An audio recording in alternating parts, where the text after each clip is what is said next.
Amahoro y'Imana bane nawe nshuti mwene data, shalom to you. Waramutse neza canke se wiriwe neza bivanye n'umwanya uriko urakurikirana ko buno butumwa bwiza. Nitezuwera Justin niwe muri kumwe, ikiganiro n'ubushobozi bw'ijambo musanzwe mushikirizwa na jewe imisi hose guhera ku munsi wa mbere gushika ku munsi wa gatandatu. Ushobora kuba uriko urabukurikirana kuri WhatsApp, ushobora kuba uriko urabukurikirana kuri Facebook canke kuri YouTube, kuri rezo sosiyo yose uriko urumviriza ko. Ndagusabe nimba uriko urumviriza kuri Facebook, fyonda follow, fyonde like hamwe na share, partage kugira ngo abantu benshi barushirize kubona, baruhuke, bakogwe ko n'ijambo ry'Imana. Fyonde kuri partage cyangwa se kuri share. Nimba ari kuri YouTube naho fyonde like, kumbure na commentaire if you really blessed cyangwa se ari cyumviro runaka ufise.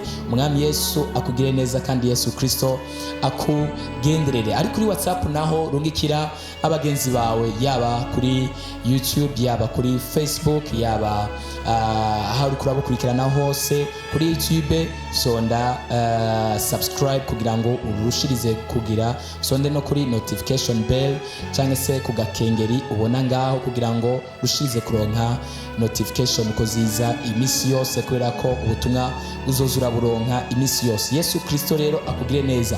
Ari kuri WhatsApp naho rungikira mugenzawe, rungika mu magroupe office, rungikira bene data, buno butumwa bwiza bushobore kubakora ko kandi bubahindurire amateka, kubera ko biciye mu ijambo ry'Imana no mu isengesho dusenga. Ndizera ntakekeranya ko ariyo benshi biriko birafasha. Yesu Kristo akugirire neza. Rero uyu munsi hari ijambo Imana ashize ku mutima wanje. Uyu munsi ni ku munsi wa kane, turagomba kurisangira turisome ijambo ry'Imana dusanga mu vyahishuriwe Yohana igice cyaho ca gatatu, turahera ku murongo wa 11. Haravuga ngo ngira nze vuba, wumire kuco ufise, ntihagire ugutwara igitsibo cawe. Praise the Lord. Umwami Yesu nahabwe icubahiro cyane. Ngira nze vuba, wumire kuco ufise, ntihagire ugutwara igitsibo cawe. Yesu Kristo afite umugambi udasanzwe ku buzima bwawe. Rino jambo nagomba ndarivugeho gato, hanyuma dufate umwanya wo gusenga. Yesu Kristo yaravuye hano mu isi, ariko kandi azogaruka. Kandi ikinizera nuko atadusize nk'imfuvyi, ariko yadusigiye umwitsa ariwe Mpemu Yera. Ariko Yesu ariko aravertisa nti ngira nze vuba. Ndabivugaho mu buryo bubiri. Imana ihabwe icubahiro cyane. Mu buzima tubayemwo hari imigisha y'abantu itandukanye Imana yagitegurira abantu. We have blessings. Ufise umugisha wawe, ufise inyenyeri yawe Imana yaguhaye. Ndagusengeye cyane ngo ntihagire ikintu na kimwe Satani yoshobora gukoresha mu kugutwara inyenyeri n'umugisha wawe. Ndatuye ngo icawe kizokwama ari icawe mu izina rya Yesu. Umugisha Imana yaguteguriye nta bushobozi bw'ikuzimu, nta barozi, nta dayimoni, nta mpemu mbi zizoshobora kunyaga mu izina rya Yesu. Amahoro ya Yesu Kristo Satani ntazoshobora kumanajinga kuyagutwara.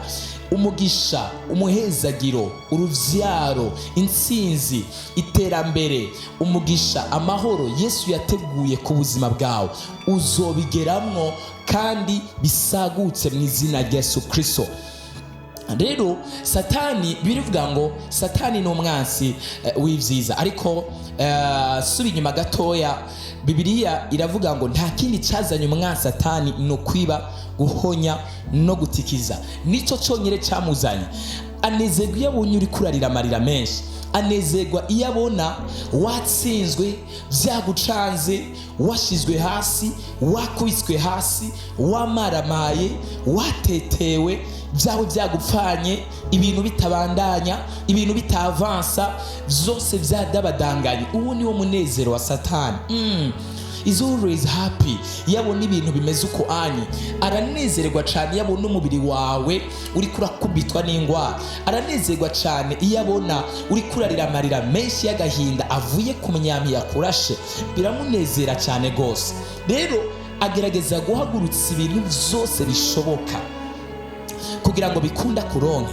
Satani aranezerwa iyo umugabo wari karakubwira nabi, agutuka, akubwira ko atacumaze, ashobora no kubikubwira ariko akabikwereka mu bikorwa, akagusuzuguza akagusumbisha abandi, kandi yaragukoye, kandi yarakubwiye amajambo kuri kibasumba, kuri we wa mbere, kuri nimero ya mbere mu buzima bwiwe, kari wakunda gusumba abandi. Satani aranezerwa cyane iyo umufiance wawe ariko arakubwira nabi, iyo yagutaye, iyo yakwirengagije, iyo uri kurira amarira menshi kubera ko fiance wawe yagutaye. Satani biramunezera cyane kandi cyane gose, binezera umutima wiwe.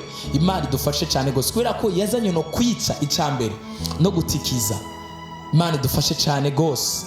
Ndakivuga ko indwi nzovuga kuri kino kintu cyo kwica no gutikiza cyazanye Satani, ariko nongere mvuge no kwijambo no kucazanye Yesu, ariko kandi ngaruke no kuri ijambo rivuge nti ngira nze vuba.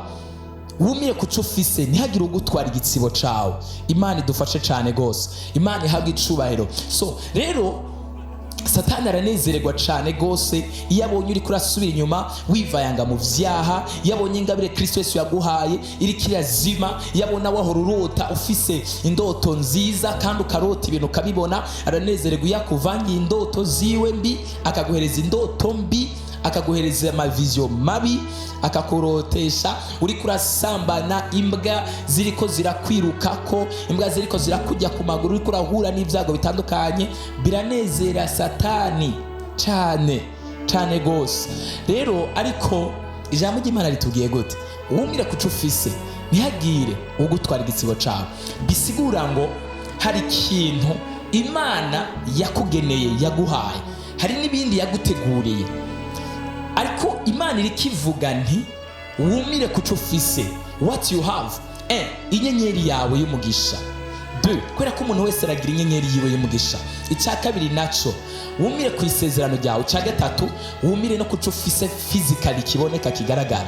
Imana idufashe cyane gose, Imana ihabwe icubahiro, Imana ishimwe cyane gose. Ico ikindi naco wumire kuco ufise bisigura ko hariho ikigomba kugutwara ico ufise nico wahawe nico wateguriwe. So ndagomba wugurura amaso yawe ukanure, nta bintu Satani ariko aragerageza kugutwara. Wari ufise inyota yo gusenga, inyota yawe yo gusenga ntirikirahera. Wavyuka mu ijoro, kuvyuka mu ijoro ntibiriko birahera. Wari ufise amagara meza, Satani ariko arakuzanira ingwara imwe hazamwe iyindi, havamwe imwe hazamwe iyindi, havamwe imwe hazamwe iyindi. Wari ufise umugisha, wari ufise ubutunzi, prosperity, Satani ariko aragutwara ubutunzi bwawe. Wari ufise amahoro mu mutima, devil isn't stealing your blessing. Ntabwo ariko aragutwara umugisha wawe. Wari ufise amahoro, ntabwo Satani ariko aragutwara amahoro yawe. Wari ufise igikundiro, Satani ariko aragutwara igikundiro cawe. So what are you doing to look after, to take over, to be a custodian? Ni kuri kurakora kwitwararika no kuba hafi no kubera umurinzi Imana yaguhaye. Cyangwa urasamaye uri kurarira amarira menshi, Mana kubera iki jewe, Mana kubera iki jewe, abandi bameze uku, abandi bameze kuriya, abandi bariko bararongogwa, jewe sindiko ndarongogwa, abandi bariko baronka amafaranga, jewe sindiko ndayaronka, just crying. Nagira ndakubwire your tears, it had nothing to do in front of devil. Amarira yawe nta kintu kimwe ari bukore imbere ya Satani. Ikintu cyonyene coherekeza amarira yawe kikagira impact ni ubushobozi bw'amasengesho uzoba uri kurasenga.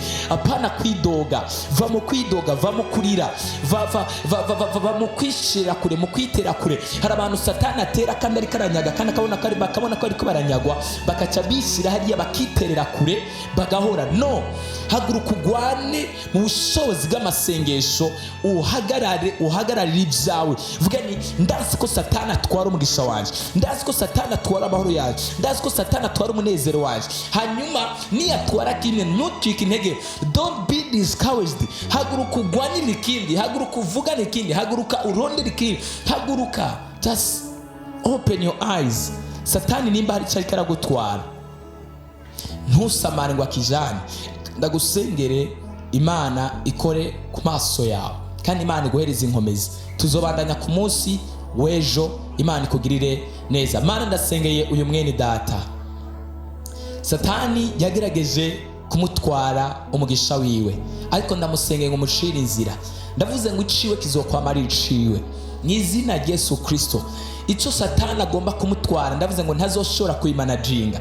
Muhereza umwete wo gusenga kugira ngo ashobore kunesha imigozi y'umwa Satani, kugira ngo ashobore kunesha umugwani Satani, aronke gutsinda, aronke kunesha, aronke kudomina ubushobozi bw'umwijima, agendere hejuru y'ubushobozi bwa Satani, yambikwe inkomezi, yambikwe ubushobozi, yambikwe ububasha, yambikwe amavuta, yambikwe ububasha, umugarurire ibyiwe.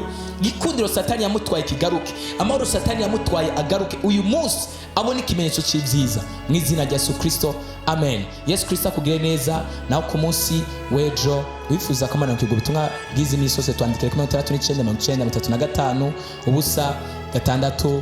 Amahoro ya Yesu Kristo abane namwe, mugire umugisha. Yesu abahe umugisha.